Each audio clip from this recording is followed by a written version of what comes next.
تو نبی اکرم صلی اللہ علیہ وسلم جو تمام عالم کی جان ہے، جب انہی کے بغیر تم کچھ نہیں ہو، وہ ہیں تو تم بھی ہو، تو پھر بھی پوچھتے ہو کہ ان کی وجہ سے خوشی دلیل لاؤ۔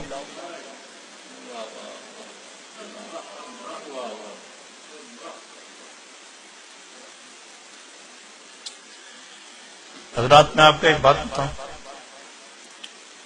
ہم پڑھا کرتے تھے ایک زمانے میں، ہماری کلاس جو لگی تو ایک فقہ کی مشہور کتاب ہے شرح الوقایہ،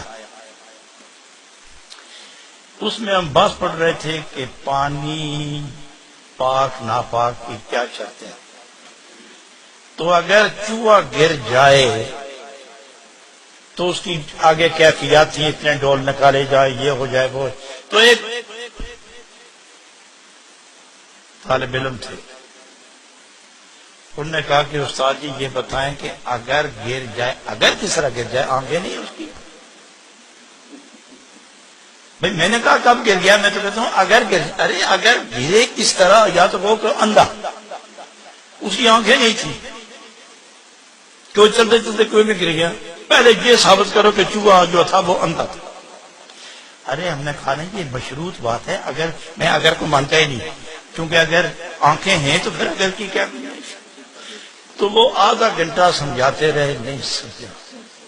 تو میرا خیال ہے اسی کی نسل میں سے کوئی اتنے لوگ ہیں کہ ان کو سمجھایا بھی جائے کہ خوشی کے موقع پر خوش ہونے کے لیے دلیل کی ضرورت نہیں ہوتی۔ میرا خیال ہے کہ ہم کیوں خوشی منا رہے ہیں؟ میرا خیال ہے ہم ان کے لیے نہیں، اپنے لیے سوچ رہے ہیں، اپنے لیے سوچ رہے ہیں کہ خوش ہم ہوں گے، کرم کی برسات برس جائے گی، قبر میں اترنا آسان ہو جائے گا، کہ قبر میں جب جائیں گے نا تو وہ تو پتہ تو ہوگا نا ان کو کہ یہی وہ لوگ تھے جو میری خوشیاں مناتے تھے، تو اب قبر کے اندھیرے میں انہی خوشیوں کا بدلہ دینے آئے ہیں۔ اگر کوئی پوچھے کہ پھر کافر تو خوشی نہیں مناتا، تو کافر کی قبر میں بھی تو جائیں گے جس نے کلمہ نہیں پڑھا، تو وہاں کیوں جائیں گے؟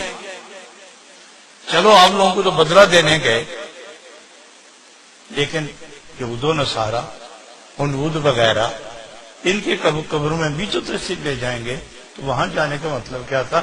بھئی وہاں ان کو بتانے گئے تھے کہ تمہیں بدلہ دینے آیا ہوں، ان کو جتانے گئے تھے کہ تمہارے لیے بھی آیا تھا، تم نے مانا نہیں، اگر مانتے تو آج تم بھی خوشیاں مناتے۔ اس لیے ایک کو بتانے گئے، دوسرے کو جتانے گئے۔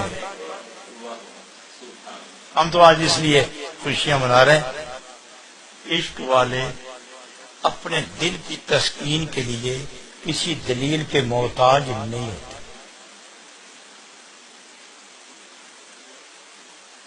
میری بات سمجھیں، محبت والے محتاج دلیل نہیں ہوتے، ان کی دلیل ان کے اندر ہوتی، ان کی دلیل ان کے خیال میں، ان کی دلیل ان کے روح میں، ان کی دلیل ان کے مزاج میں، ان کی دلیل ان کے جسم میں، ان کی دلیل ان کی آنکھوں میں، ان کی دلیل ان کی زبان میں، ان کی دلیل ان کے دماغ میں، اور وہ زبان، وہ دل، وہ روح، وہ دماغ، وہ خیال، وہ تصور، وہ خیال کا کروٹ، اور وہ مزاج کی لہجہ، یہ سب کیا ہے؟